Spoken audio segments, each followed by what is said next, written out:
तो दोस्तों आज की इस वीडियो में हम बात करने जा रहे हैं एक्सपेंडेबल फिफ्थ के बारे में। दोस्तों इसकी यूनिवर्स के अंदर हमें तकरीबन 4 मूवी देखने को मिल चुकी है।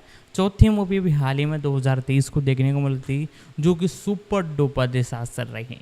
दोस्तों इस मूवी की लेंथ 1 घंटा 43 मिनट थी और इसकी रेड टमाटोज़ की रेटिंग देखी जाए तो महज 14% और रेड टमाटोज़ के साथ साथ इसकी IMDb रेटिंग देखी जाए तो 4.8% की रेटिंग थी, जो कि बहुत ही घटिया रेटिंग है। मूवी के बजट के बारे में बात की जाए तो 110 मिलियन का टोटल मूवी का बजट था। मूवी ने तकरीबन $51 मिलियन का कलेक्शन किया। इस मुताबिक ये जो मूवी है सुपर डुपर डिसास्टर रहेगी। बाकी बात रही इसके 5वें पार्ट के बारे में तो मेकर्स आगे से बनाने की बहुत मुश्किल से सोचेंगे। तो आगे मैं आपको इसके बारे में थोड़ी और जानकारी देता हूँ। एक्सपेंडेबल्स, जिसे एक्सपेंडेबल्स 4 के नाम से भी जाना जाता है, एक 2023 अमेरिकी एक्शन कॉमेडी फिल्म है 4 जो द एक्सपेंडेबल्स 3 2014 के बाद द एक्सपेंडेबल्स फ्रेंचाइजी की चौथी किस्त है। फिल्म में Jason Statham, Sylvester Stallone, Dolph Lundgren और रैंडी कौचर सहित कई कलाकार शामिल हैं, जो पिछली फिल्मों की अपनी भूमिकाओं को दोहरा रहे हैं। Curtis 50 Cent Jackson, Megan Fox, Tony Jaa, Eko Uwais और एंडी गाजिया भी कलाकारों में शामिल हैं। इसका निर्देशन स्कॉट वॉ ने कट विमर, टैड डैगहोट और मैक्स एडम्स की पटकथा से किया है, जो स्पेंसर कोहेन, विमर और डैगहोट की कहानी पर आधारित है। एक्सपेंड 4 बल्स को मुख्य भूमि चीन में 15 सितंबर 2023 को और संयुक्त राज्य अमेरिका में एक सप्ताह बाद लायंसगेट द्वारा जारी किया गया था। फिल्म को आलोचकों से नकारात्मक समीक्षा मिली, जिन्होंने पटकथा, कथानक, स्टैलोन के सीमित स्क्रीन समय, निर्देशन, कुछ नए पात्रों और दृश्य प्रभावों की आलोचना की, लेकिन कुछ प्रदर्शनों और एक्शन दृश्यों की प्रशंसा की। इसने $100 मिलियन के बजट के मुकाबले दुनिया भर में $51 मिलियन की कमाई की है, जिससे ये बॉक्स ऑफिस बम बन गई है। इसे 7 गोल्डन रास्पबेरी पुरस्कारों के लिए नामांकित किया गया था, जिसमें से 2 पुरस्कार सबसे खराब सहायक अभिनेता और सबसे खराब सहायक अभिनेत्री के लिए जीते गए। कथानक: भाड़े के सैनिक सुआटो रहमत को ओसेलोट नामक एक रहस्यमय आतंकवादी के लिए परमाणु हथियार चुराने से रोकने के लिए एक्सपेंडेबल्स को लीबिया भेजा जाता है। टीम का नेतृत्व बार्नी रॉस द्वारा किया जाता है और सदस्यों ली क्रिसमस, टोल रोड और गनर जेंसन द्वारा गठित किया जाता है, जिसमें नए सदस्य EZ डे और गैलन शामिल हैं। हालांकि जब आगामी लड़ाई में उनके सभी वाहन नष्ट हो जाते हैं तो वे अक्षम हो जाते हैं। जब रहमत उनके विमान को मार गिराता है तो टीम को मलबे में बार्नी की जली हुई लाश मिलती है, जिसे केवल उसकी अंगूठी से पहचाना जाता है। बार्नी की स्मारक सेवा में CIA ऑपरेटिव मार्श ने खुलासा किया कि टीम ओसेलोट और रहमत का पीछा करेगी, लेकिन क्रिसमस के बिना, जिन्होंने बार्नी को बचाने की कोशिश में मिशन को खतरे में डाल दिया था। उनकी जगह उनकी पूर्व प्रेमिका जीना ने ले ली है, जो लैश नाम के एक संचालक को भी टीम में लाती है। टीम एशिया की यात्रा करती है, लेकिन क्रिसमस तक गुप्त रूप से उसका पता लगा लिया जाता है, जिसने पहले जीना को एक ट्रैकिंग उपकरण सौंप दिया था। बार्नी की स्पष्ट मृत्यु ने एक सीलबंद फाइल खोली जिसमें कहा गया है कि एक यक्षदर्शी है जो ओसेलोट की पहचान कर सकता है। ओसेलोट ने रूसी सुदूर पूर्व में परमाणु हथियारों को विस्फोट करने की अनुमति देकर उन्हें अमेरिकी विमान वाहक के रूप में प्रच्छन्न जहाज पर ले जाकर तृतीय विश्व युद्ध भड़काने की योजना बनाई है। जैसे ही एक्सपेंडेबल्स और मार्श जहाज पर चढ़ते हैं, उन पर घात लगाकर हमला किया जाता है और उन्हें बंधक बना लिया जाता है। मार्श को चश्मदीद गवाह के लिए कैदी विनिमय पर बातचीत करने के लिए ले जाया जाता है। इस बीच क्रिसमस पूर्व एक्सपेंडेबल डेचा को भर्ती करने के लिए थाईलैंड की यात्रा करता है, जो शांतिवाद की ओर मुड़ गया है, लेकिन बार्नी का बदला लेने के लिए उसे जहाज पर लाने के लिए सहमत है। जैसे ही क्रिसमस जहाज के माध्यम से अपनी लड़ाई लड़ता है, डेचा का हृदय परिवर्तन होता है और वो टीम के बाकी सदस्यों को बचाने में उसकी मदद करता है। वे रहमत की सेना पर हमला करते हैं, जिसके दौरान क्रिसमस लड़ता है और उसे मार डालता है। हालांकि टोल को गंभीर रूप से चाकू मारा गया है और उसे तत्काल चिकित्सा देखभाल की आवश्यकता है। कैदी की अदला बदली के दौरान मार्श ने प्रत्यक्षदर्शी को मार डाला और तीसरे विश्व युद्ध को भड़काने से आर्थिक रूप से लाभ की उम्मीद में ओसेलोट होने का खुलासा किया। जबकि टीम टोल को बचाने के लिए डेचा की नाव पर रवाना होती है, क्रिसमस वैश्विक संघर्ष से बचने के लिए जहाज को मोड़ने के लिए पीछे रहता है। वो मार्श का सामना करता है, जिसे बार्नी ने मार डाला, जिसने ये खुलासा करके सभी को आश्चर्यचकित कर दिया कि उसने ओसेलोट को छिपने के लिए लुभाने की उम्मीद में उसकी मौत का नाटक किया था। वे परमाणु विस्फोट से बच जाते हैं और टीम के साथ जश्न मनाते हैं। कास्ट करें। ये भी देखें। एक्सपेंडेबल्स पात्रों की सूची। ली क्रिसमस के रूप में जेसन स्टैथम, टीम के चाकू विशेषज्ञ और दूसरे नंबर के कमांडर। 5 चूंकि स्टैलोन फ्रेंचाइजी की कमान स्टैथम को सौंपना चाह रहे थे, उन्होंने लगभग 80% फिल्मांकन किया, पोस्ट प्रोडक्शन का निरीक्षण किया और एक निर्माता के रूप में काम किया। 6 बार्नी रॉस के रूप में सिल्वेस्टर स्टैलोन, एक्सपेंडेबल्स के नेता। स्टैलोन ने पुष्टि की कि फिल्म में बार्नी रॉस के रूप में उनकी अंतिम भूमिका होगी। स्टैथम को उम्मीद है कि उनके जाने के बाद वो श्रृंखला संभालेंगे। 7 इस वजह से फिल्म में उनकी भूमिका सीमित कर दी गई। 6 Curtis 50 Cent Jackson Easy Day के रूप में एक्सपेंडेबल्स का एक नया सदस्य। 8 जीना के रूप में मेगन फॉक्स, एक CIA ऑपरेटर और एक्सपेंडेबल्स की सदस्य और साथ ही क्रिसमस की प्रेमिका। 8 गनर जेनसेन के रूप में डॉल्फ लुंडग्रेन, टीम का एक अस्थिर सदस्य, वर्षों के युद्ध तनाव से उबर गया। 5 लुंडग्रेन ने कहा कि उनका चरित्र अब कई वर्षों से शांत है और दार्शनिक आत्मा की खोज पर है। 9 डेचा उनाई के रूप में टोनी जा, एक्सपेंडेबल्स के पूर्व सदस्य। सुआटो रहमत के रूप में इको ओवेस, एक भाड़े का सैनिक और ओसेलोट के साथ काम करने वाला द्वितीयक प्रतिपक्षी। 8-10 टोल रोड के रूप में रैंडी कोच, टीम के विध्वंस विशेषज्ञ। 5 गैलन के रूप में जेकब स्किपियो, एक्सपेंडेबल्स का एक नया सदस्य और पूर्व सदस्य गैल्गो का बेटा। मूल रूप से एंटोनियो बैंडेरस को गैल्गो के रूप में अपनी भूमिका को दोहराने के लिए निर्धारित किया गया था और जब वह अनुपलब्ध हो गया तो उसके संवाद और चरित्र को गैलन में फिर से लिखा गया था। 11 लैश के रूप में लेवी ट्रान, एक CIA ऑपरेटर और एक्सपेंडेबल्स का एक नया सदस्य। माश के रूप में एंडी गाजिया, 8 एक CIA एजेंट जो बाद में मुख्य प्रतिद्वंद्वी ओसेलोट के रूप में सामने आया। 12 इसके अतिरिक्त शीला शाह को मैंडी एडेल के रूप में और एडी हॉल को बाउंसर के रूप में चुना गया। 5-13 उत्पादन विकास। द एक्सपेंडेबल्स 3 2014 के बॉक्स ऑफिस पर खराब प्रदर्शन के बाद श्रृंखला का भविष्य संदेह में पड़ गया था। 14 और उत्पादन कई वर्षों तक रुका रहा। नवंबर 2014 तक ये घोषणा की गई थी कि इस परियोजना को पहली 2 फिल्मों की तरह अपनी R रेटिंग बनाए रखने के इरादे से विकसित किया जा रहा है। 15 दिसंबर 2016 में सिल्वेस्टर स्टैलोन ने घोषणा की कि चौथी किस्त श्रृंखला की अंतिम फिल्म होगी, जबकि 2018 के लिए एक निर्धारित अस्थायी रिलीज की तारीख निर्धारित की गई थी।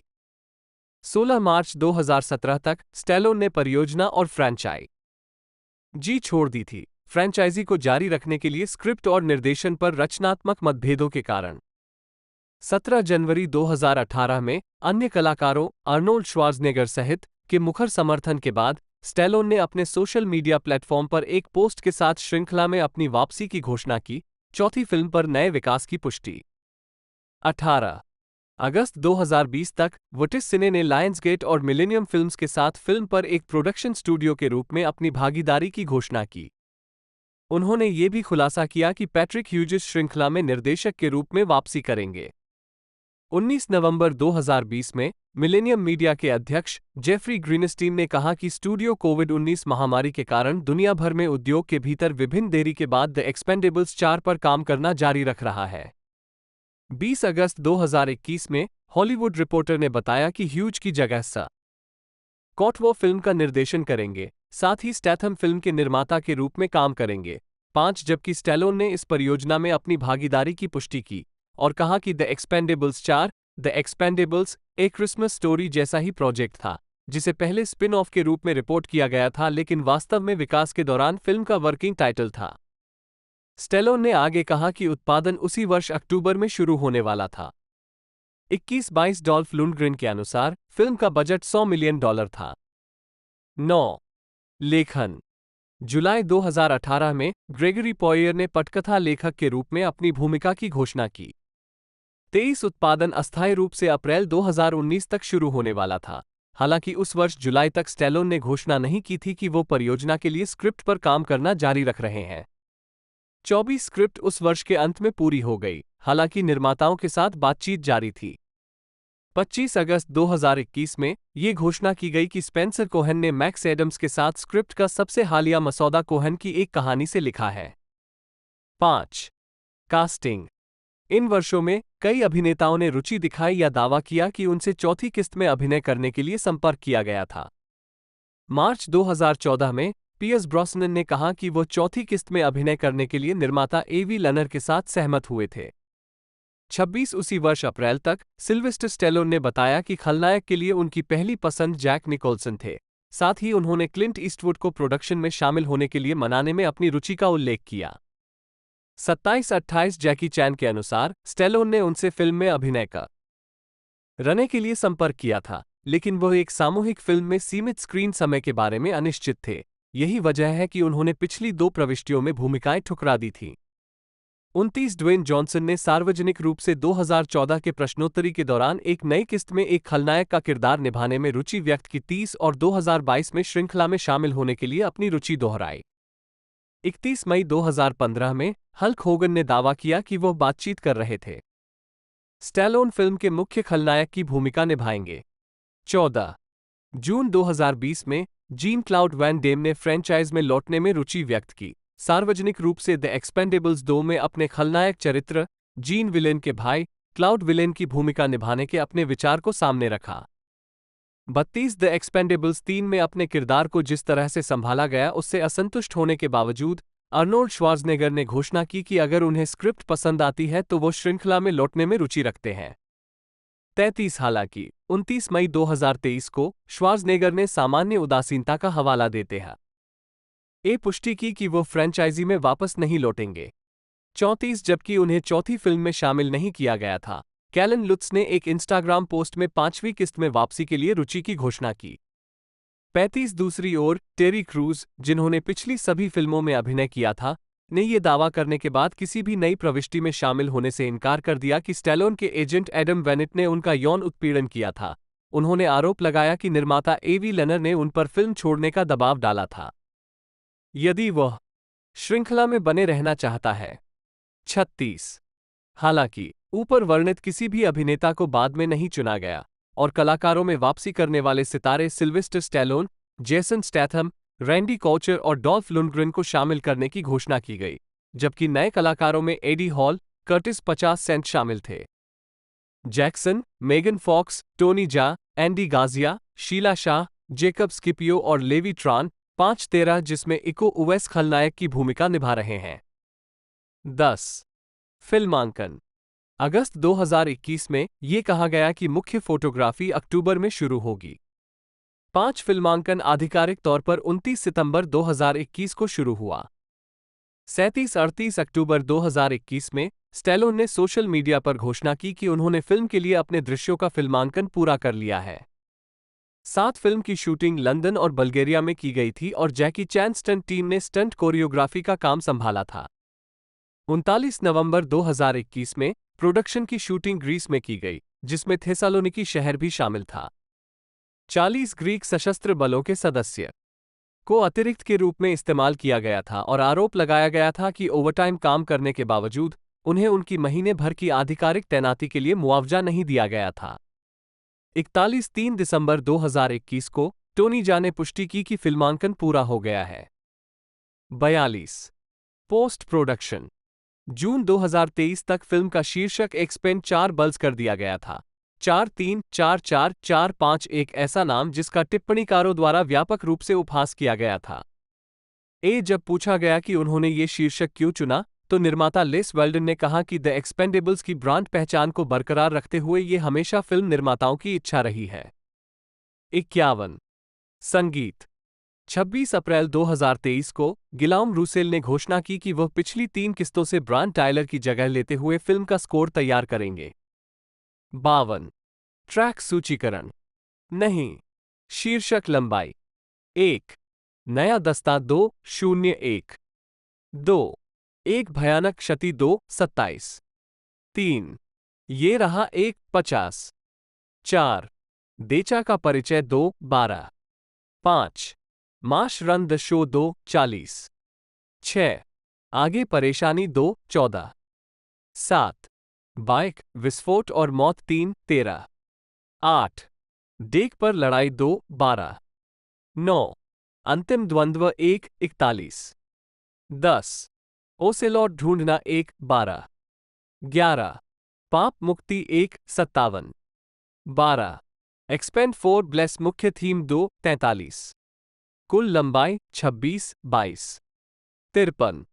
रिलीज नाट्यशास्त्रीय एक्सपेंड 4 बल्स को 15 सितंबर 2023 को मुख्य भूमि चीन में रिलीज किया गया था और 22 सितंबर 2023 को लायंसगेट फिल्म्स द्वारा नाटकीय रूप से रिलीज किया गया था।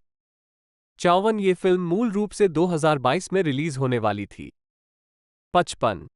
होम मीडिया एक्सपेंड 4 बल्स को डिजिटल प्लेटफॉर्म के लिए 13 अक्टूबर 2023 को रिलीज किया गया। इसके बाद 21 नवंबर 2023 को ब्लू रे, डीवीडी और 4K UHD रिलीज किया गया। 56-57 मार्केटिंग अप्रैल 2022 में सिनेमाकॉन में फिल्म के पहले स्टैंडी पोस्टर का अनावरण किया गया। 58 पहला टीजर ट्रेलर फुटेज विशेष रूप से सम्मेलन में लायंसगेट की प्रस्तुति में उपस्थित लोगों के लिए जारी किया गया था। 59-06 जून 2023 को फिल्म का पहला पोस्टर जारी किया गया, जिसके एक दिन बाद पहला ट्रेलर जारी किया गया। 61 फिल्म की आर रेटिंग का विज्ञापन करने वाला दूसरा ट्रेलर 23 अगस्त 2023 को जारी किया गया था। 62 स्वागत बॉक्स ऑफिस 5 नवंबर 2023 तक एक्सपेंड 4 बल्स ने संयुक्त राज्य अमेरिका और कनाडा में $16 और 70 सेंट मिलियन और अन्य क्षेत्रों में $34 और 30 सेंट मिलियन, दुनिया भर में कुल $51 मिलियन की कमाई की है। 3. संयुक्त राज्य अमेरिका और कनाडा में एक्सपेंड 4 बल्स को शुरुआत में अपने शुरुआती सप्ताहांत में 3,518 थिएटरों से $15.17 मिलियन की कमाई करने का अनुमान लगाया गया था। दो पहले दिन $3.1 मिलियन, गुरुवार रात के पूर्वावलोकन से $750,000 सहित कमाने के बाद अनुमान कम कर दिया गया और यह पहली बार $8 मिलियन तक पहुंच गया और होल्डोवर द नन 2 के बाद दूसरे स्थान पर रहा। 63 फिल्म अपने दूसरे सप्ताहांत में 69% गिरकर $2.5 मिलियन पर आ गई और 9वें स्थान पर रही। 64 चीन में फिल्म ने $10.7 मिलियन की कमाई की, जो किसी चीनी फिल्म से पहले स्थान पर रही। 65 आलोचनात्मक प्रतिक्रिया समीक्षा एग्रीगेटर वेबसाइट रॉटन टोमाटोज पर 124 आलोचकों में से 14% समीक्षाएं सकारात्मक हैं, जिनकी औसत रेटिंग 3.5/10 है। वेबसाइट की सर्वसम्मति में लिखा है, जेसन स्टैथम का ठोस काम और कुछ आधे अधूरे सेट के टुकड़े एक्सपेंड 4 बल्स के कमजोर एक्शन और सस्ते दिखने वाले प्रभावों को पूरा करने के लिए पर्याप्त नहीं है। 66 मेटाक्रिटिक, जो एक भारित औसत का उपयोग करता है, ने 33 आलोचकों के आधार पर फिल्म को 100 में से 30 का स्कोर दिया, जो आमतौर पर प्रतिकूल समीक्षाओं को दर्शाता है। 67-68 सिनेमास्कोर द्वारा सर्वेक्षण किए गए दर्शकों ने फिल्म को ए जोड़ से एफ पैमाने पर बी का औसत ग्रेड दिया, जो श्रृंखला में सबसे कम है। जबकि पोस्ट ट्रैक में सर्वेक्षण में शामिल दर्शकों ने इसे 64% समग्र सकारात्मक स्कोर दिया। 63 वैरायटी के लिए लिखते हुए ओवन ग्लीबरमैन ने कहा, यह सच में 21वीं सदी का कचरा है, एक ऐसी फिल्म जिसमें एक्शन ही खर्च करने योग्य है। 69 खराब सीजीआई प्रभावों का संदर्भ देते हुए कोलाइड ने लिखा कि एक्सपेंड 4 बल्स ओ अक्सर एक फिल्म से ज्यादा एक मोबाइल गेम जैसा दिखता है। 70 कई समीक्षकों ने इसकी तुलना इसी तरह खराब सीजीआई वाली वॉ की एक अन्य फिल्म हिडन स्ट्राइक से की। 70-71 आईजीएन के साइमन थॉम्पसन ने इसी तरह की शिकायतें व्यक्त करते हुए कहा, विशेष प्रभाव या तो अधूरे दिखते हैं या इतने बुरे कि ये दुखद है, जैसे कि उन्हें ग्राफिक्स पैकेज से हटा दिया गया हो। 2000 के दशक की शुरुआत से एक मध्यम से कम बजट वाला वीडियो गेम। 72 विभिन्न समीक्षकों द्वारा अभिनय, कथानक, संवाद और हिंसा की आलोचना की गई। थॉम्पसन ने भद्दे और प्रेरणाहीन संवाद को भयानक कहा और निष्कर्ष निकाला कि फिल्म कुल मिलाकर एक गंभीर निराशा थी जिसमें पुरानी यादों, करिश्मा और आकर्षण का अभाव था, जिसने फ्रेंचाइजी को आकर्षक बना दिया। 72 डेडलाइन के टॉड मैकोथी ने आलोचना की कि फिल्म को लापरवाही से निष्पादित किया गया था। उनका मानना था कि विशेष रूप से अंतिम लड़ाई मेग 2 की एक सटीक प्रतिलिपि थी, जो स्टैथम अभिनीत एक और 2023 एक्शन फिल्म थी। 73 इसके अलावा कई समीक्षाओं ने अपने पूर्ववर्तियों की तुलना में समग्र रूप से कमजोर कलाकारों की आलोचना की। कई लोगों ने कहा कि फिल्म शायद ही एक्शन दिग्गजों के सभी स्टार कलाकारों की विशेषता वाले फ्रेंचाइजी के मूल विक्रय बिंदु को बरकरार रखती है। 747071 पेस्ट में एक समीक्षा में कहा गया है कि स्टैथम ने सीरीज लीड के लिए पदोन्नति स्वीकार करने का विकल्प चुना है, लेकिन यह भी जोड़ा गया है कि द एक्सपेंडेबल्स को स्टैथम स्टार वाहन में बदलना केवल उनके कई लंबे समय से गलत प्रकार की व्ययशीलता को उजागर करता है। टाइम कॉस्टर्स, हम सिर्फ अपने आदमी को अपने या विभिन्न युगल में गधा के क्यों नहीं देख सकते? 75। फिल्म की एक अन्यथा नकारात्मक समीक्षा में माना गया कि फिल्म इस फ्रैंचाइजी में सर्वश्रेष्ठ हो सकती है। 76। जबकि डिजिटल स्पाई की एक समीक्षा में कहा गया है कि उल्लापूर्ण हिंसक कार्रवाई और स्क्रिप्ट दोनों में घटिया थ्रोबैक मजा की भावना बहाल की गई है। 2/3 उबाऊ फिल्म को बचाने के लिए ये बिल्कुल पर्याप्त नहीं है, लेकिन ये कम से कम द एक्सपेंडेबल्स 4 को अपूरणीय तीसरी फिल्म से ऊपर उठाता है। आप इतने एड्रेनालाइन हाई पर रह जाएंगे कि आपको आश्चर्य नहीं होगा उपरोक्त एसटीआई की तरह एक्सपेंडेबल्स एक और दौर के लिए वापस आ जाएगा। 71। प्रशंसा पुरस्कार, फिल्म महोत्सव समारोह की तिथि, वर्ग प्राप्तकर्ता, परिणाम, संदर्भ।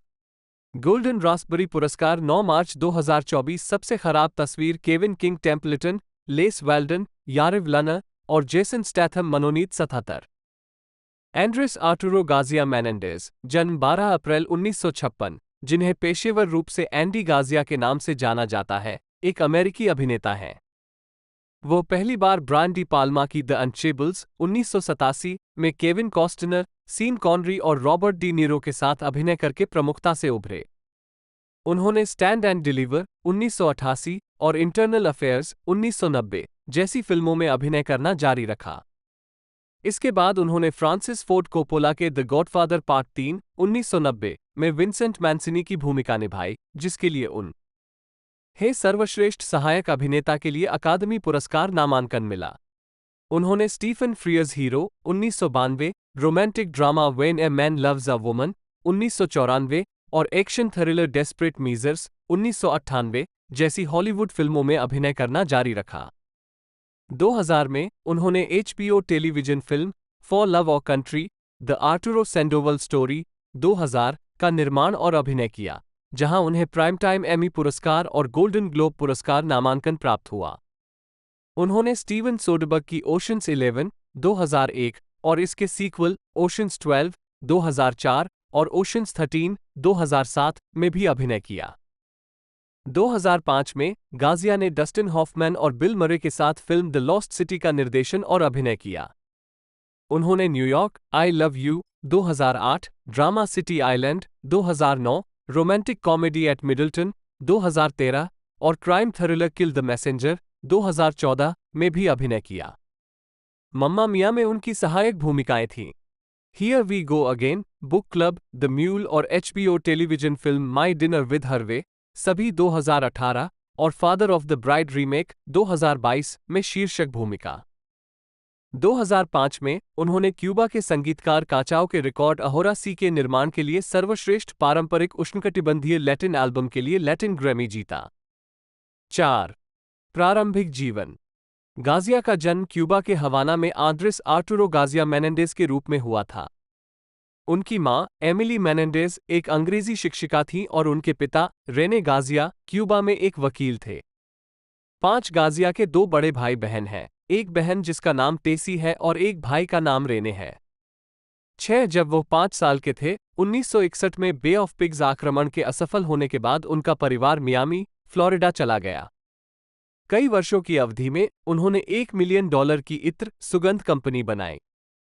गाजिया का पालन पोषण एक कैथोलिक के रूप में हुआ 7-8 और उन्होंने मियामी बीच सीनियर हाई स्कूल में पढ़ाई की, जहां उन्होंने बास्केटबॉल टीम में खेला। हाई स्कूल के अपने वरिष्ठ वर्ष के दौरान वो मोनोन्यूक्लियोसिस से बीमार हो गए, 9 जिसने उन्हें अभिनय में अपना करियर बनाने के लिए प्रेरित किया। उन्होंने उस वर्ष J.W. जेनसन के साथ ड्रामा क्लास लेकर अपने अभिनय करियर की शुरुआत की। उन्होंने फ्लोरिडा इंटरनेशनल यूनिवर्सिटी से स्नातक की उपाधि प्राप्त की। 3. करियर।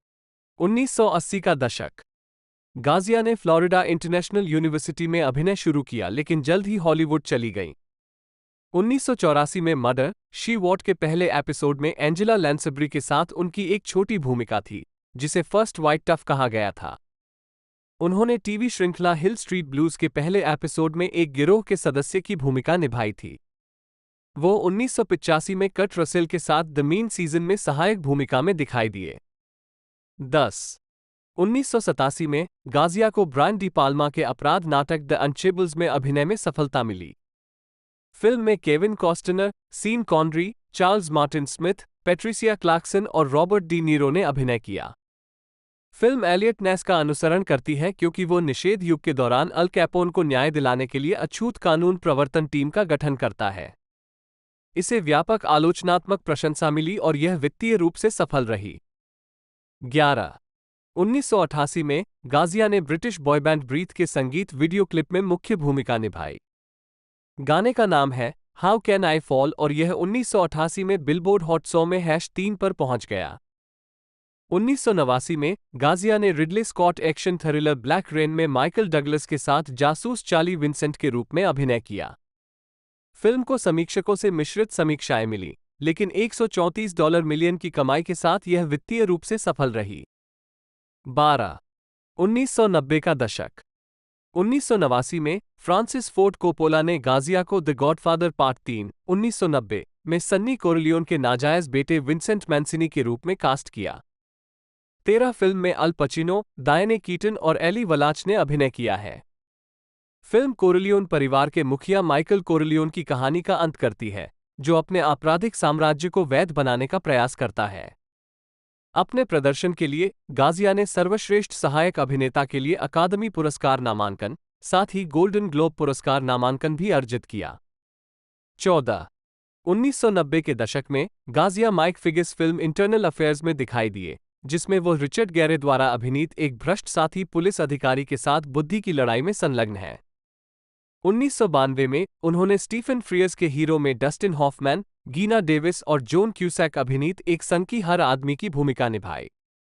1994 में उन्होंने when a man loves a woman में मेग रयान द्वारा निभाई गई एक शराबी के सक्षम पति की भूमिका निभाई। 1995 में उन्होंने क्रिस्टोफर लॉर्ड, स्टीव बुसमी और क्रिस्टोफर वॉकन के साथ Things to Do in Denver When You Are Dead में एक दुखद अपराधी की भूमिका निभाई। उन्होंने 1996 के सिडनी ल्यूमेट नाटक नाइट फॉल्स ऑन मैनहट्टन में रिचर्ड ड्रेफस और जेम्स गंडोल्फिनी के साथ एक हॉटशॉट वकील के रूप में अभिनय किया। उन्होंने टिम रोथ और लॉरेंस फिशबर्न के साथ हुडलूम 1997 में डकैत लकी लुसियानो की भूमिका निभाई। उन्होंने माइकल कीटन और मार्सिया गे हॉर्डन अभिनीत 1998 की एक्शन थ्रिलर डेस्परेट मीजर्स में अपने गंभीर रूप से बीमार बेटे को बचाने की कोशिश कर रहे एक पुलिसकर्मी की भूमिका निभाई। 2000 के दशक। 2009 ट्रिबेका फिल्म फेस्टिवल में जूलियाना मार्गलिस, बाएं, और उनकी बेटी डोमिनिक गाजिया लोरिडो के साथ। 2000 में गाजिया ने HBO फिल्म फॉर लव और country the Arturo Sandoval story में अभिनय और निर्माण किया। ये फिल्म क्यूबा के जैज दृश्य और ट्रम्पेटर और संगीतकार आर्टुरो सैंडोवल के जीवन के बारे में है। इसमें ग्लोरिया एस्टेफन ने मारिया की भूमिका निभाई और चार्ल्स एस. डटन ने जैज लीजेंड डिजी गिलेस्पी की भूमिका निभाई। अपने प्रदर्शन के लिए गाजिया को प्राइम टाइम एमी पुरस्कार और गोल्डन ग्लोब पुरस्कार नामांकन प्राप्त हुआ। उन्होंने स्टीवन सोडरबर्ग की ओशियंस 11, 2001 में अभिमानी लास वेगास कैसीनो के मालिक टेरी बेनेडिक्ट की भूमिका निभाई, जो George Clooney, Brad Pitt, Matt Damon और जूलिया रॉबर्ट्स अभिनीत 1960 की रैट पैक कैपर फिल्म की रीमेक थी। ये फिल्म बॉक्स ऑफिस पर $450 मिलियन की कमाई के साथ एक बड़ी व्यावसायिक सफलता थी। वह अगली कड़ी ओशंस 12, 2004 और तीसरी फिल्म ओशंस 13, 2007 में भी दिखाई दिए। उन्होंने डस्टिन हॉफमैन और बिल मरे के साथ द लॉस्ट सिटी में सह-लेखन, निर्देशन और अभिनय किया। 15 2006 में वह शेरोन स्टोन के साथ तुर्की टीवी श्रृंखला कर्टलर वाडिसी के आखिरी एपिसोड में दिखाई दिए। 2008 में उन्होंने न्यूयॉर्क के पहले खंड आई लव यू में अभिनय किया, जिसका निर्देशन जियांग वेन ने किया था, जिसमें हेडन क्रिस्टेंसन और राचेल बिल्सन ने अभिनय किया था। 2009 से गाजिया को लेखक अर्नेस्ट हेमिंग्वे के बारे में फिल्म हेमिंग्वे एंड फ्यूएंस का निर्देशन करने के लिए चुना गया है, जो गाजिया और हेमिंग्वे की भतीजी हिलेरी हेमिंग्वे द्वारा सह-लिखित है। उन्होंने 2012 में फिल्म के लिए वित्तपोषण हासिल किया और गाजिया, एंथनी हॉपकिंस और एनेट बेनिंग को सितारों के रूप में घोषित किया गया। फिल्मांकन मूल रूप से जनवरी 2013 में शुरू होना था। 16-17, लेकिन देरी के कारण हॉपकिंस ने 2014 में परियोजना छोड़ दी और उनकी जगह जॉन वोइट ने ले ली। 18-19 2010 का दशक। 2010 के अंत में गाजिया के करियर में पुनरुत्थान हुआ। उन्होंने 2018 में 4 फिल्मों में अभिनय किया। वो आलोचनात्मक और व्यावसायिक रूप से सफल मम्मा मिया में फर्नांडो सिएनफ्यूगोस के रूप में दिखाई दिए। Cher, Amanda Seyfried, Lily James, Colin Firth, Stellan Skarsgard और पियर्स ब्रॉसनन के साथ हियर वी गो अगेन। 20 जब गाजिया से चेयर के साथ गाने के बारे में पूछा गया तो उन्होंने एनबीसी के टुडे शो को बताया, ये शानदार था। एक बात यह है कि चेयर के साथ अभिनय करना, जो एक महान अभिनेत्री है, और फिर उसके साथ गाने के लिए कहा जाना। 21 गाजिया ने डायने कीटन, कैंडिस बर्गन, जेन फोंडा और मैरी स्टीनबर्गन के साथ Paramount romantic comedy book club में भी अभिनय किया। ये फिल्म बॉक्स ऑफिस पर सफल रही और इसने अपने $10 मिलियन के बजट के मुकाबले दुनिया भर में $89 मिलियन से अधिक की कमाई की। प्रशस्ति पत्र आवश्यक। उन्होंने क्लिंट ईस्टवुड की ड्रामा फिल्म द म्यूल में Eastwood, Bradley Cooper, Dianne Wiest, Laurence Fishburne और माइकल पेना के साथ भी अभिनय किया। इसने $174.8 मिलियन की कमाई की और आलोचकों से इसे सकारात्मक समीक्षा मिली। प्रशस्ति पत्र आवश्यक। गाजिया HBO film my dinner with Harvey में पीटर डिंकलेज और जेमी डोर्नन के साथ दिखाई दी। फिल्म को आलोचकों से आमतौर पर सकारात्मक समीक्षा मिली। 22 और उत्कृष्ट टेलीविजन मूवी के लिए एमी नामांकन प्राप्त हुआ। 2020 में गाजिया ने चार्ल्स मैकडॉगलर की कॉमेडी फिल्म एना में अभिनय किया। उस वर्ष भी उन्होंने थोर फ्राइडेंथल के समीक्षकों द्वारा प्रशंसित आगामी नाटक वर्ड्स ऑन बाथरूम वॉल्स में अभिनय किया। अगले वर्ष उन्होंने कर्स्टन वाइग और जेमी डोर्नन अभिनीत कॉमेडी फिल्म बॉब and Star Go to Vista Del Mar में एक अप्रकाशित कैमियो किया। उसी वर्ष उन्होंने एक्शन फिल्म रिडेम्पशन डे और Guy Ritchie film wrath of man में अभिनय किया। 2022 में उन्होंने कॉमेडी बिग गोल्ड ब्रिक में अभिनय किया। उन्होंने romantic comedy HBO max film father of the bride में ग्लोरिया एस्टेफन के साथ फिर से अभिनय किया। यह एडवर्ड स्ट्रीटर के इसी नाम के 1949 के उपन्यास का तीसरा फिल्माया गया संस्करण है। टाइम ने गाजिया की उनके हास्य अभिनय के लिए प्रशंसा करते हुए लिखा, गाजिया ने अपने भीषण लालित्य के साथ फिल्म को कुशलतापूर्वक आगे बढ़ाया है। 23 गाजिया एक्शन फिल्म एक्सपेंड 4 बल्स में माश, एक CIA एजेंट के रूप में दिखाई दी, जो एक डबल एजेंट और फिल्म का मुख्य प्रतिद्वंद्वी भी है। व्यक्तिगत जीवन। 1982 में गाजिया ने मारिवी लोरिडो से शादी की। 24 उनके 4 बच्चे हैं, 3 बेटियां, जिनमें अभिनेत्री डोमिनिक गाजिया लोरिडो और एक बेटा शामिल है। 25-26 परिवार अपना समय टोलुका झील, लॉस एंजल्स और की बिस्कैन, फ्लोरिडा के बीच बांटता है। 27-28 गाजिया ने अक्सर क्रांति के बाद से क्यूबा पर शासन करने वाले कम्युनिस्ट शासन के प्रति अपनी नापसंदगी व्यक्त की है। 29-30-31 नवंबर 2016 में फिदेल कास्त्रो की मृत्यु के बाद गाजिया ने उनकी विरासत की आलोचना करते हुए कहा, मेरे लिए यह आवश्यक है कि मैं क्यूबा के सभी लोगों के लिए जो गहरा दुख महसूस करता हूं उसे व्यक्त करूं, जिन्होंने इसका सामना किया है फिदेल कास्त्रो और उनके अधिनायकवादी शासन द्वारा किए गए अत्याचार और दमन। 29 गाजिया कैथोलिक हैं, 32 और संयुक्त राज्य अमेरिका की स्वाभाविक नागरिक हैं। 2 फिल्मोग्राफी। फिल्म वर्ष शीर्षक भूमिका टिप्पणियां 1983 नीला आसमान फिर से केन, गुआगुआसी रिकॉर्डो, स्वर्ग में एक रात टीजे द बाटेंडर, 1984 अकेला लड़का अमान्य, 1985 औसत ऋतु रे मार्टिनेज, 1986 मरने के 8 मिलियन तरीके एंजल मोल्डोनाडो, 1987 अछूत एजेंट जॉर्ज स्टोन ग्यूसेप पैट्री, 1988 सामना करो और कार्य करके दिखाओ डॉक्टर रामिरेज, अमेरिकी रूलेट कार्लोस क्विंटास, 1989 बारिश वाली काली रात डेट चार्ली विंसेंट, 1990 आंतरिक मामलों रेमंड एविला, बल का प्रदर्शन लुइस एंजल मोरा, गॉडफादर भाग 3 विंसेंट मैंसिनी, 1991 फिर से मृत ग्रे बेकर, 1992 नायक John Bubber, Jennifer 8 sergeant John Balin, 1994 जब एक आदमी एक औरत से प्यार करता है माइकल ग्रीन, 1995 जब आप मर जाएं तो डेनवर में करने लायक चीजें जिमी द सेंटोसनिया, खतरनाक मन दृश्य हटा दिए गए, बड़ी चोरी, छोटी चोरी रूबेन पार्टिडा मार्टिनेज, रॉबर्ट मार्टिन, कथावाचक। 1996 मैनहट्टन पर रात्रि प्रपात शॉन केसी। गाजिया लोरकर का गायब होना फेडरिको गाजिया लोरकर। 1997 बदमाश चाली लकी लुसियानो। 1998 खतरनाक साधन फ्रैंक कोनर। 1999 बस टिकट गैरी स्टॉक निर्माता भी। 2000 लैकबोट गुइग्लियानी। 2001 अंकहा Michael Hunter. Direct to video के कार्यकारी निर्माता भी। एलिसियन फील्ड्स का आदमी बायन टिलर निर्माता भी। ओशंस 11 टेरी बेनेडिक्ट। 2003 आत्मविश्वास विशेष एजेंट गुंथ बुटान। बिल्कुल मोना की तरह। 2004 मुड़ माइक डेलमार्को। मोदिग्लियानी एमेडियो मोदिग्लियानी कार्यकारी निर्माता भी। समुद्र का 12वां फिल्म टेरी बेनेडिक्ट। 2005 लाज बच्चा जैक हेवुड। खोया शहर फिको फेलोवे कार्यकारी निर्माता निर्देशक भी। 2006 स्मोकिन एसे स्टेनली लोकएं। 2007 में जिस हवा में सांस लेता हूं फिंगस तच्चाकोन येरुम 1-2 थाई थाच चक्र ई रामी आरटीजीएस थाचाकोन येराम उच्चारण टैट टीसीए कंजी रैम पूर्व में फनोम येरुम थाई फन ई रामी पा नोम जी राम जिसे अंतर्राष्ट्रीय स्तर पर टोनी जा और थाईलैंड में जा फैनोम थाई का फन आरटीजीएस चा फैनोम टीसीए पा नोम के नाम से जाना जाता है।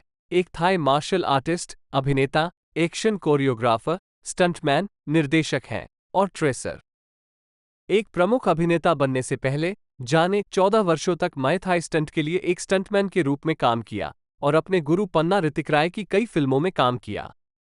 उनकी मार्शल आर्ट फिल्मों को मय थाई, मय बोरान और मोए कोटचासन 2005 में विकसित एक युद्ध शैली जा और ऋतिक राय की थाई युद्ध प्रणालियों को प्रदर्शित करने में मदद करने का श्रेय दिया जाता है।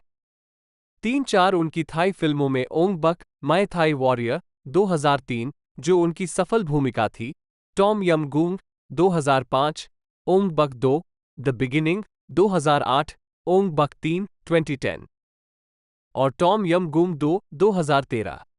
2013 में थाई फिल्म कंपनी सहमोम कोल फिल्म इंटरनेशनल छोड़ने के बाद जा ने यूनिवर्सल स्टूडियो के साथ हस्ताक्षर किए और अंतर्राष्ट्रीय प्रशंसक आधार पर अधिक ध्यान केंद्रित किया।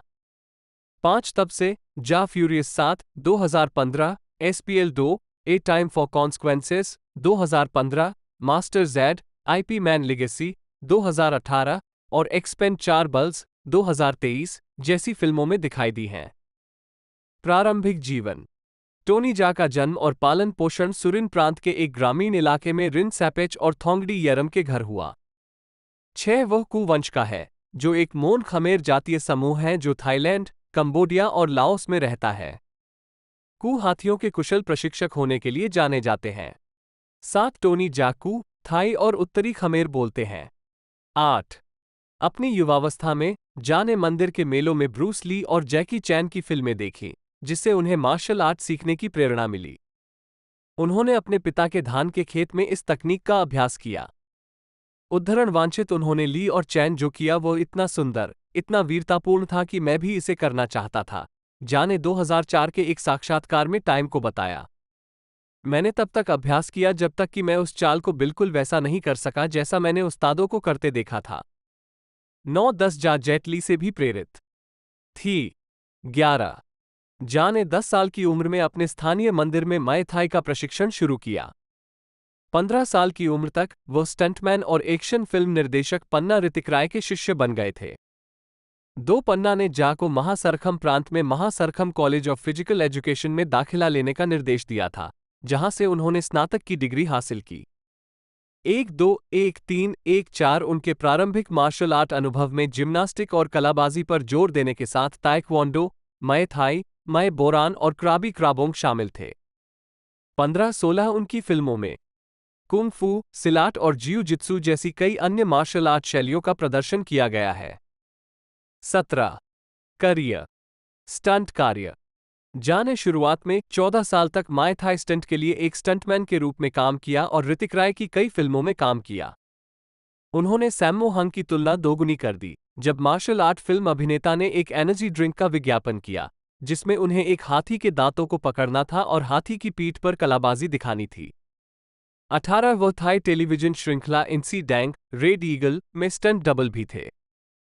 19 2003 2008 2006 में जा साथ में पन्ना और जा ने मय थाई के पूर्ववर्ती मय बोरान में रुचि विकसित की और इसके बारे में एक फिल्म विकसित करने के इरादे से कला में 4 साल तक काम किया और प्रशिक्षण लिया। अंततः वे एक लघु फिल्म बनाने में सफल रहे जिसमें दिखाया गया कि प्रशिक्षक ग्रैंडमास्टर मार्क हैरिस की मदद से जा क्या कर सकता है।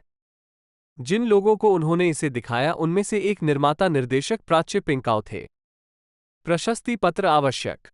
इसके परिणामस्वरूप 2003 में ओंग बक मय थाई वॉरियर एक प्रमुख व्यक्ति के रूप में जा की ब्रेकआउट भूमिका हुई। जा ने सभी स्टंट बिना किसी यांत्रिक सहायता या कंप्यूटर जनित प्रभाव के किए और इसमें उनकी चरम कलाबाजी और तेज नृत्य जैसी चालों की शैली प्रदर्शित हुई। फिल्मांकन के दौरान लगी चोटों में लिगामेंट की चोट और टखने में मोच शामिल थी। फिल्म के एक दृश्य में दूसरे अभिनेता के साथ लड़ाई शामिल थी जबकि उसकी अपनी पतलून में आग लगी हुई थी। 2005 के एक साक्षात्कार में उन्होंने कहा, मैं वास्तव में जल गया था। मुझे वास्तव में ध्यान केंद्रित करना पड़ा क्योंकि एक बार जब मेरी पैंट में आग लग गई तो आग की लपटें बहुत तेजी से ऊपर की ओर फैल गईं और मेरी भौहें, मेरी पलकें और मेरी नाक जल गईं। फिर हमें इसे ठीक करने के लिए कुछ और प्रयास करने पड़े। 20 उनकी दूसरी प्रमुख फिल्म टॉम यम गूंग अमेरिका में द प्रोटेक्टर थी, जिसका नाम टॉम यम सूप के नाम पर रखा गया था, जिसमें मय थाई की एक शैली शामिल थी जो हाथियों की नकल करती है। अगस्त 2006 में वो द प्रोटेक्टर की अमेरिकी रिलीज को बढ़ावा देने के लिए न्यूयॉर्क में थे, जिसमें museum of the moving image में एक उपस्थिति भी शामिल थी। 21 सहमोंग कोल फिल्म इंटरनेशनल ने विज्ञापन दिया कि टोनी जा की तीसरी फिल्म का नाम स्वॉर्ड या दाब अटामास होगा, जो थाई दो तलवार की लड़ाई दाब गीत म्यू की कला के बारे में है, जिसकी पटकथा प्रपास चोसलार द्वारा लिखी गई है। 22 लेकिन प्राच्या और जा के बीच अनबन के कारण, जिस पर दोनों में से किसी ने भी सार्वजनिक रूप से टिप्पणी नहीं की, स्वॉट को रद्द कर दिया गया। 23 रांडेल डुआने कोचर KOT जन्म 22 जून 1963, एक अमेरिकी अभिनेता, पूर्व संयुक्त राज्य सेना सार्जेंट, पूर्व मिश्रित मार्शल कलाकार और पूर्व कॉलेजिएट और ग्रीको रोमन पहलवान है। अल्टीमेट फाइटिंग चैंपियनशिप UFC में अपने कार्यकाल के दौरान वो 3 बार UFC हैवीवेट चैंपियन, 2 बार UFC लाइट हैवीवेट चैंपियन, एक अंतरिम UFC लाइट हैवीवेट चैंपियन बने, जिससे वो 6 बार UFC चैंपियन और UFC 13 हैवीवेट बने। टूर्नामेंट विजेता। एक वो 2 अलग अलग डिवीजनों में 2 UFC चैंपियनशिप खिताब, BJ Penn, Conor McGregor, Georges St Pierre, Daniel Cormier, Amanda Nunes, Henry Cejudo, Jon Jones और एलेक्स परेरा के साथ रखने वाले 9 सेनानियों में से पहले हैं। कोच ने रिकॉर्ड 16 खिताबी मुकाबलों में हिस्सा लिया है।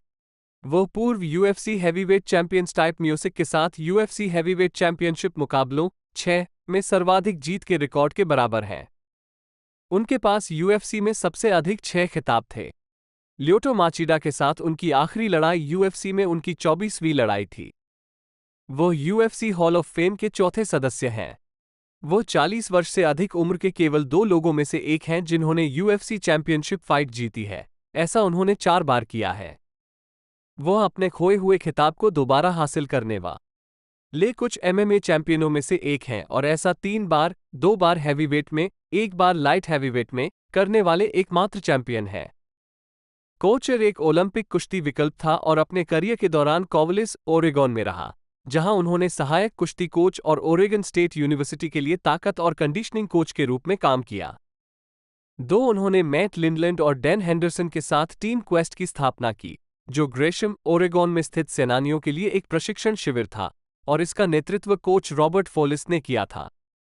2005 में वो लास वेगास चले गए, जहां उन्होंने एक्सट्रीम कोचर नाम से जिम की अपनी व्यापक श्रृंखला खोली। उन्होंने हॉलीवुड, कैलिफोर्निया में लेजेंड्स जिम खोलने के लिए बास रूटन के साथ साझेदारी की। कोचर को आमतौर पर एक क्लिंच और ग्राउंड एंड पाउंड फाइटर के रूप में पहचाना जाता है, जो अपनी कुश्ती क्षमता का उपयोग टेक डाउन को अंजाम देने, शीर्ष स्थान स्थापित करने और नीचे के प्रतिद्वंद्वी पर क्रमिक प्रहार करने के लिए करता है। उन्होंने मुक्केबाजी और कुश्ती पकड़ने में विभिन्न प्रकार के कौशल प्रदर्शित किए हैं। वो हॉल ऑफ फेमर बनने के बाद चैंपियनशिप जीतने वाले एकमात्र यूएफसी फाइटर हैं और 43 साल की उम्र में टिम सिल्विया पर खिताबी जीत के साथ एमएमए इतिहास में सबसे उम्रदराज चैंपियन हैं। पृष्ठभूमि: कोचर का जन्म एवरेट, वाशिंगटन में हुआ था, जो शरण अमेलिया, नी किंग और एडवर्ड लुइसेट कोचर के पुत्र थे। 3-4 उन्होंने वाशिंगटन के लिनवुड में लिनवुड हाई स्कूल में कुश्ती लड़ी, जहां उन्होंने कुश्ती में अपने वरिष्ठ वर्ष के दौरान राज्य चैंपियनशिप जीती। बाद में उन्होंने 1982 से 1988 तक अमेरिकी सेना में सेवा की और 101वें एयरबोर्न में सार्जेंट का पद हासिल किया, जहां उन्होंने कुश्ती की और थोड़ी मुक्केबाजी भी की। 5-6 जब वो सेना में थे, तब उन्होंने अमेरिकी सेना की फ्रीस्टाइल कुश्ती टीम के साथ ट्रायल के लिए आवेदन किया था। हालांकि एक लिपिकीय त्रुटि के कारण उनका आवेदन ग्रीको रोमन कुश्ती ट्रायल के लिए भेज दिया गया था और अगले साल तक इंतजार करने के बजाय उन्होंने इसे आगे बढ़ाने का फैसला किया। ग्रीको रोमन में कभी प्रतिस्पर्धा न करने के बावजूद उन्होंने टीम बनाई। प्रशस्ति पत्र आवश्यक। डिस्चार्ज होने पर कोचर 3 बार ओलंपिक टीम वैकल्पिक 1988, 1992 और 1996, 2000 ओलंपिक ट्रायल में सेमीफाइनलिस्ट, 3 बार एनसीएए डिवीजन आई ऑल अमेरिकन और 2 बार एनसीएए डिवीजन आई रनर अप, 1991 और 1992 ओक्लाहोमा स्टेट यूनिवर्सिटी में। 1992 में वो 190 पाउंड 86 किग्रा के साथ डिवीजन आई उपविजेता रहे और मार्क केयर के बाद दूसरे स्थान पर रहे। 1989 से 1992 तक उन्होंने 113-42 का कॉलेजिएट कुश्ती रिकॉर्ड बनाया। उन्होंने ओक्लाहोमा स्टेट यूनिवर्सिटी से साहित्य में स्नातक की डिग्री हासिल की। 9. मिश्रित मार्शल आर्ट करियर। किसी जीवित व्यक्ति की जीवनी के इस खंड को सत्यापन के लिए अतिरिक्त उद्धरणों की आवश्यकता है। विश्वसनीय सूत्र जोड़कर कृपया मदद करें। जीवित व्यक्तियों के बारे में बिना स्रोत वाली या खराब स्रोत वाली विवादास्पद सामग्री को लेख और उसके वार्ता पृष्ठ से तुरंत हटा दिया जाना चाहिए, खासकर यदि संभावित रूप से अपमानजनक हो। स्रोत खोजें: रैंडी कोचर समाचार पत्र किताबें विद्वान JSTOR। नवंबर 2021। जाने कि इस टेम्पलेट संदेश को कैसे और कब हटाना है। अल्टीमेट फाइटिंग चैंपियनशिप और रिंग्स। 3 सप्ताह के नोटिस पर एक विकल्प के रूप में टूर्नामेंट में बुलाए जाने पर 10 कोचर ने 30 मई 1997 को UFC 13-11 में 4 सदस्यीय हैवीवेट टूर्नामेंट के हिस्से के रूप में अपने पेशेवर मिश्रित मार्शल आर्ट की शुरुआत की। उनके पहले प्रतिद्वंद्वी टोनी हैमे थे, जिन्होंने उनसे लगभग 100 पाउंड 45 किग्रा 7.1 सेंट वजन कम किया था। कोचर ने तुरंत डबल लैग टेकडाउन मारा और कुछ ग्राउंड और पाउंड के बाद बैक माउंट पर चले गए और 1 मिनट के अंदर जीत हासिल करने के लिए रियर नेकेड चोक सबमिशन हासिल किया।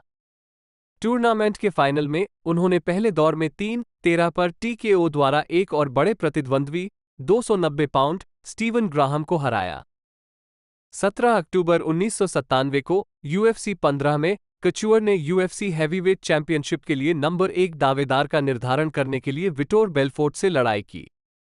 12 कोचर एक अंडरडॉग था, क्योंकि 19 वर्षीय Belfort UFC 12 heavyweight tournament champion था, जिसने अपने सभी मैच विनाशकारी मुक्कों से जीते थे। बेलफोर्ट के बाएं हाथ से दूर चक्कर लगाने के बाद कोचर को क्लिंच मिल गया। लड़ाके टूट गए और जब बेलफोर्ट ने मुक्कों की झड़ी लगाने की कोशिश की, कोचर ने एक टेकडाउन मारा। उन्होंने तुरंत साइड कंट्रोल हासिल कर लिया और स्ट्राइक लगा दी। जैसे ही बेलफोर्ट अपने पैरों पर खड़ा हुआ, कोचर ने घुटने से प्रहार किया। उसने फिर से पकड़ बनाई और गंदी मुक्केबाजी के साथ बेलफोर्ट को नीचे गिरा दिया। 7 मिनट के बाद बेलफोर्ट थक गया था। कोचर ने उसे फिर से नीचे गिरा दिया और उस समय MMA में सबसे बड़े उलटफेर में से एक बैक माउंट से मुक्कों के साथ उसे समाप्त कर दिया। 21 दिसंबर को UFC जापान में कोचर ने उस साल की शुरुआत में मार्क कोलमैन से बेल्ट जीतने के बाद अपने दूसरे खिताब की रक्षा के लिए UFC heavyweight champion Morris Smith को चुनौती दी। यह एक धीमी गति की लड़ाई थी और किसी भी लड़ाकू ने दूसरे को कोई खास नुकसान नहीं पहुंचाया, लेकिन कोचर ने कई टेकडाउन किए और पूरी लड़ाई के दौरान स्थिति पर नियंत्रण बनाए रखा। 21 मिनट के बाद उन्होंने बहुमत से जीत हासिल की और नए UFC हैवीवेट चैंपियन बन गए। हालांकि यह जीत विवादास्पद थी क्योंकि कई लोगों का मानना है कि स्मिथ ने लड़ाई जीतने के लिए काफी कुछ किया। 1998 में UFC के मैचमेकर्स चाहते थे कि कोचर पैंक्रेस के पूर्व राजा बास रटन के खिलाफ बेल्ट की रक्षा करे। कोचर ने इसके बजाय वेले टूडो जापान के साथ हस्ताक्षर किए और शीर्षक छीन लिया गया। उनका पहला और एकमात्र मैच शूटो के अनुभवी और ग्रैपलिंग विशेषज्ञ एंसन इनोए के खिलाफ था। लड़ाई को जमीन पर ले जाने के बाद कोचर ने मुकाबले के ठीक 90 सेकंड से कुछ अधिक समय पहले आर्मबार पर टैप किया। अभी भी जापान में कोचर को फाइटिंग नेटवर्क रिंग्स के साथ अनुबंधित किया गया था, जिसने 20 मार्च 1999 को रिंग्स में मिखाइल इलोखिन के खिलाफ डेब्यू किया था। कोचर ने किमुरा को सौंप दिया। हालांकि यह नुकसान विवादास्पद था क्योंकि इलोखिन ने रिंग के केंद्र पर फिर से तैनात होने के दौरान पकड़ को बंद कर दिया था। उस हार के बाद उन्होंने अपने शौकिया कुश्ती करियर पर ध्यान केंद्रित करने के लिए एमएमए से ब्रेक ले लिया। कोचर अक्टूबर 2000 में rings king of Kings tournament 2000 के लिए एमएमए में लौट आया। उन्होंने अपनी पहली लड़ाई में यूएफसी के अनुभवी जेरेमी हॉर्न पर सर्वसम्मत निर्णय से जीत हासिल की और फिर पैंक्रेस के अनुभवी रयोशी यानागिसावा पर एक और जीत हासिल की। इन दो जीतों ने उन्हें मार्च 2001 में टूर्नामेंट के अंतिम आयोजन के लिए योग्य बना दिया। इससे पहले उन्हें 17 नवंबर 2000 को केविन रैंडलमैन के खिलाफ यूएफसी हैवीवेट चैंपियनशिप में एक शॉट की पेशकश की गई थी। उन्हें पहले 2 राउंड में हार का सामना करना पड़ा, लेकिन रैंडलमैन के अधिकांश ग्राउंड और पाउंड प्रयासों को नकारते हुए अपनी पीठ से अच्छी तरह से बचाव किया। तीसरे राउंड में उन्होंने रैंडलमैन को मैट पर गिरा दिया और टीकेओ जीत और अपनी दूसरी यूएफसी हैवीवेट चैंपियनशिप के लिए फुल माउंट से कई हमले किए। मार्च 2001 में कोचर ने rings king of Kings tournament 2000 final में भाग लेना जारी रखा। पहली लड़ाई में अनुभवी असुयोशी कोहसाका पर एक समान निर्णय जीतने के बाद टेकडाउन में खुद को प्रतिबद्ध करने के बाद वो वैलेंटाइन ओवेन द्वारा गिलोटिन चोक में फंस गए और उन्हें हार माननी पड़ी। एंटोनियो रोड्रिगो नोगिरा ने टूर्नामेंट जीता और कोचर यूएफसी में लौट आया। उनका पहला खिताब बचाव यूएफसी 31 में ब्राजीलियाई किकबॉक्सर पेद्रो रिजो के विरुद्ध था। जफा प्रबंधन के तहत ये पहला यूएफसी इवेंट था जिसमें डाना व्हाइट नए अध्यक्ष थे। दोनों लड़ाकों ने काफी नुकसान पहुंचाया। 5-5 मिनट के राउंड के बाद कोचर ने एक करीबी सर्वसम्मत निर्णय से जीत हासिल की। कुछ प्रशंसकों को लगा कि रिजो जीत गया है, इसलिए यूएफसी ने नवंबर 2001 में यूएफसी 34 के लिए तत्काल दोबारा मैच की व्यवस्था की। इस बार कोचर ने तीसरे दौर में टीकेओ द्वारा निर्णायक रूप से जीत हासिल की। उनका तीसरा खिताब मार्च 2002 में उभरते हुए खिलाड़ी जोश बार्नेट के खिलाफ था।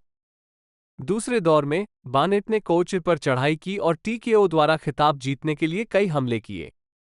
लड़ाई के बाद ये पता चला कि बार्नेट ने एनाबॉलिक स्टेरॉयड के लिए सकारात्मक परीक्षण किया था। बाद में उनसे खिताब छीन लिया गया और यूएफसी से बाहर कर दिया गया। 2002 के अंत में कचुअर ने यूएफसी 39 में रिक्त यूएफसी हैवीवेट चैंपियनशिप के लिए रिको रोड्रिग्स का सामना किया। पहले 3 राउंड में हावी होने के बाद 39 वर्षीय कचुअर काफी थक गए थे।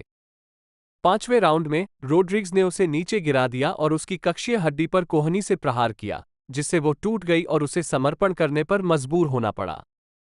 ये पहली बार था जब कोई यूएफसी लड़ाई 5वें दौर में समाप्त हुई थी। चक लिडेल के साथ लाइट हैवीवेट और त्रय की ओर बढ़ें। ये भी देखें, रैंडी कोचर बनाम चक लिडेल। हैवीवेट डिवीजन में बड़े विरोधियों से लगातार 2 हार के बाद कोचर लाइट हैवीवेट डिवीजन में चला गया। अपने लाइट हैवीवेट पदार्पण में उन्होंने यूएफसी अंतरिम लाइट हैवीवेट चैंपियनशिप के लिए लंबे समय से नंबर 1 दावेदार चक लिडेल से मुकाबला किया। वो फिर से कमजोर था, लेकिन लिडेल को 3 राउंड तक हराने के बाद उसने लड़ाई को जमीन पर ले लिया और फुल माउंट से स्ट्राइक के माध्यम से टीकेओ से जीत हासिल की। 13 भार वर्गों में खिताब जीतने वाला पहला यूएफसी फाइटर बन गया। 14 उनका अगला मैच 5 बार के डिफेंडिंग चैंपियन टिटो ऑटिस के खिलाफ चैंपियन बनाम चैंपियन लड़ाई के रूप में पेश किया गया था। 40 वर्षीय कोचर ने निर्विवाद यूएफसी लाइट हैवीवेट चैंपियन बनने का सर्वसम्मत निर्णय जीता।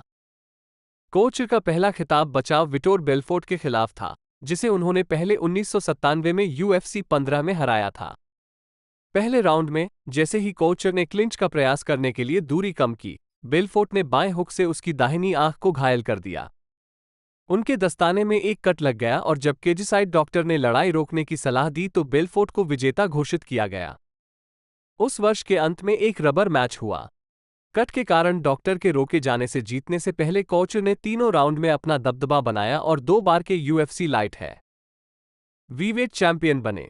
16 अप्रैल 2005 को लिडेल के साथ एक रीमैच में कोचर ने अपना खिताब खो दिया और अपने करियर की पहली नॉकआउट हार का सामना करना पड़ा। वो अगस्त में माइक वैन अर्सडेल को हराने और खुद को एक शीर्ष दावेदार के रूप में फिर से स्थापित करने के लिए वापस आए। 4 फरवरी 2006 को UFC 57 में चैंपियनशिप मैच में उनका तीसरी और अंतिम बार लिडेल से सामना हुआ। वो दूसरे दौर में हार गए और इसके तुरंत बाद उन्होंने एमएमए से अपनी सेवानिवृत्ति की घोषणा कर दी। 2005 में कोचर। 24 जून 2006 को द अल्टीमेट फाइटर 3 फिनाले में Couture Royce Gracie, Dan Severn और केन शैमरॉक के साथ यूएफसी हॉल ऑफ फेम में शामिल होने वाला चौथा व्यक्ति बन गया। 15. सेवानिवृत्ति। एमएमए से सेवानिवृत्त होने के बाद कोच यूएफसी कार्यक्रमों के लिए नियमित प्रसारण कमेंटेटर और द फाइट नेटवर्क पर बिफोर द बेल और आफ्टर द बेल के सह मेजबान बन गए। वो रॉब शनाइडर की फिल्म बिग स्टेन में साथी मिश्रित मार्शल कलाकारों डॉन फ्राई और बॉब सैप के साथ दिखाई दिए। 17 नवंबर 2006 को कोचर ने सबमिशन कुश्ती प्रतियोगिता में ब्राजीलियाई जियू जित्सु चैंपियन रोनाल्डो जैकर सूजा के साथ लड़ाई लड़ी और ड्रॉ खेला। 17 मैच के बाद कोचर ने सूजा को अपने जिम में प्रशिक्षण के लिए आमंत्रित किया।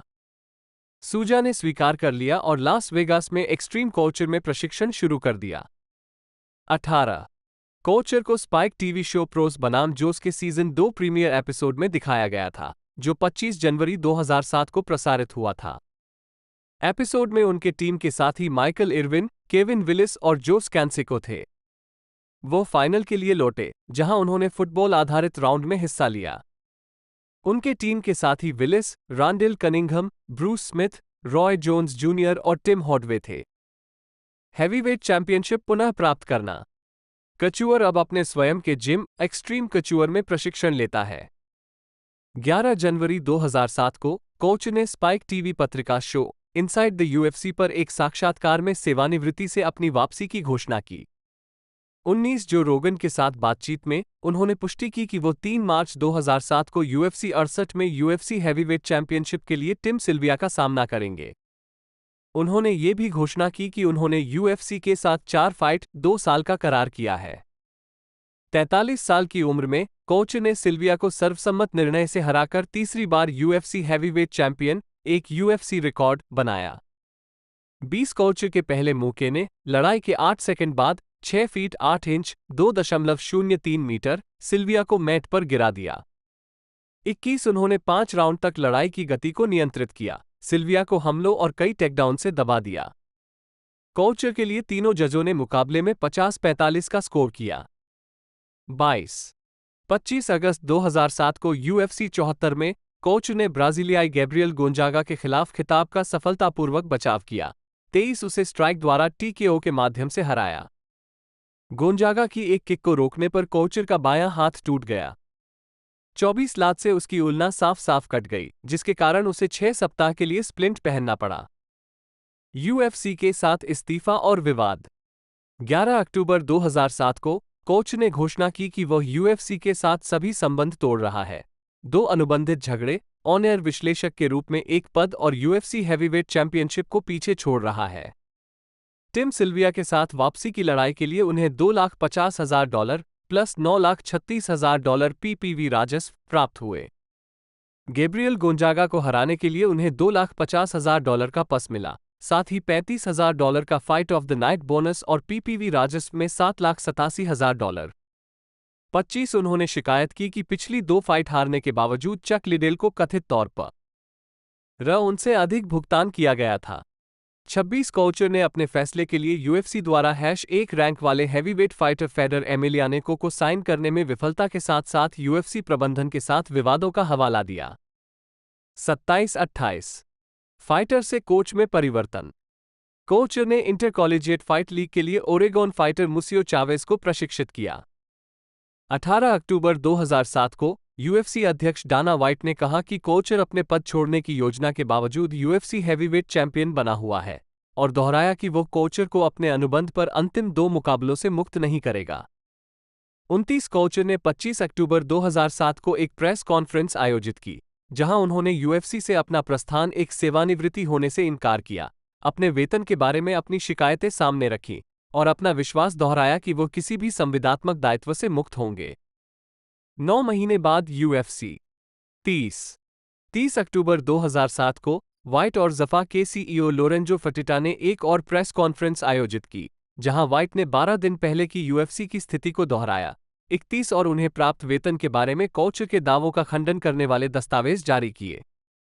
32 संभावित यूएफसी वापसी पर चर्चा करने के लिए वे थैंक्सगिविंग सप्ताहांत पर फिर से मिले, लेकिन कोच ने कहा कि उस समय उनकी ऐसा करने की कोई इच्छा नहीं थी। प्रशस्ति पत्र आवश्यक। 15 दिसंबर को डलास में एचडीनेट फाइट्स में एक्सट्रीम कोचर के अपने कुछ लड़ाकों को घेरते हुए कोचर ने फेडर एमिलियानेको के बारे में सवालों के जवाब दिए, जिसमें कहा गया था कि अगर यूएफसी समझौता नहीं कर सका तो वह अक्टूबर में उनका यूएफसी अनुबंध समाप्त होने के बाद उनसे लड़ना चाहेंगे। रूस की एम1 ग्लोबल के साथ पहले से प्रमोशन समझौता। 33 15 जनवरी 2008 को जफा ने अनुबंध के उल्लंघन और अपूरणीय क्षति का हवाला देते हुए नेवादा में क्लार्क काउंटी जिला न्यायालय में मुकदमा दायर किया, 34 जिसमें $10,000 से अधिक की क्षतिपूर्ति की मांग की गई। यह मुकदमा केवल कोचर के रोजगार अनुबंध से संबंधित है, न कि उसके प्रचार अनुबंध से। 28 फरवरी 2008 को न्यायाधीश जेनिफर टोग्लिट्टी ने मामले में पहला फैसला सुनाया, जिसमें कोचर को अगले दिन आयोजित आईएफएल कार्यक्रम में भाग लेने से रोकते हुए एक प्रारंभिक निषेधाज्ञा जारी की। 2 अगस्त 2008 को टेक्सास की एक अपील अदालत ने यूएफसी के साथ कोचर की संविदात्मक स्थिति के संबंध में एचडीनेट द्वारा दायर एक मुकदमे में घोषणात्मक निर्णय के प्रस्ताव के खिलाफ स्थगन के जफा के अनुरोध को स्वीकार कर लिया। इस रोक से टेक्सास राज्य में विवाद प्रभावी रूप से समाप्त हो गया और जफा को नेवादा मुकदमे के साथ आगे बढ़ने की अनुमति मिल गई। 35-36 यूएफसी पर लौटें। 2 सितंबर 2008 को यूएफसी ने घोषणा की कि उसने कोचर पर एक नए 3 फाइट अनुबंध पर हस्ताक्षर किए हैं। 15 नवंबर को वो लास वेगास, नेवादा में यूएफसी 91 में लौटे, जहां वो ब्रॉड लेसनर से यूएफसी हैवीवेट चैंपियनशिप हार गए। 37 पहले एक करीबी मुकाबले में लेसनर ने दूसरे राउंड में कोचर को नीचे गिरा दिया और 3-0-7 पर टीकेओ जीत के लिए हथौड़े से हमला किया।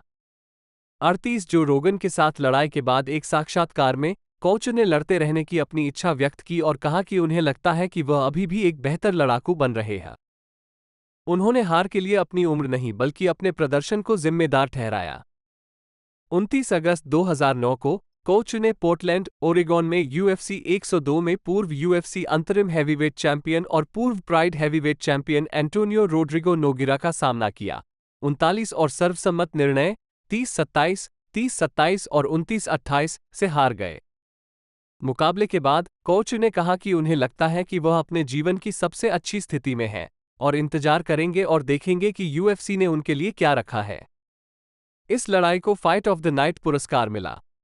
लाइट हैवीवेट और सेवानिवृत्ति पर वापसी। नोगिरा की हार के बाद कोच ने एक नए 6 फाइट सौदे पर हस्ताक्षर किए, जिसने उनके पिछले अनुबंध को हटा दिया। 40 तो दोस्तों इस मूवी के 5वें पार्ट के बारे में भी मैंने आपको सारी कुछ जानकारी बता दी है। तो यदि आपको वीडियो अच्छी लगी हो तो वीडियो को लाइक कीजिएगा, चैनल को सब्सक्राइब कीजिएगा, बेल आइकन दबाकर इसे ऑल पर सेट कर लीजिएगा। बाकी इसके 1 से 5वें पार्ट की कोई कंफर्मेशन निकल कर नहीं आई है। तो आज की इस वीडियो में दोस्तों इतना ही, मिलते हैं अगले वीडियो में।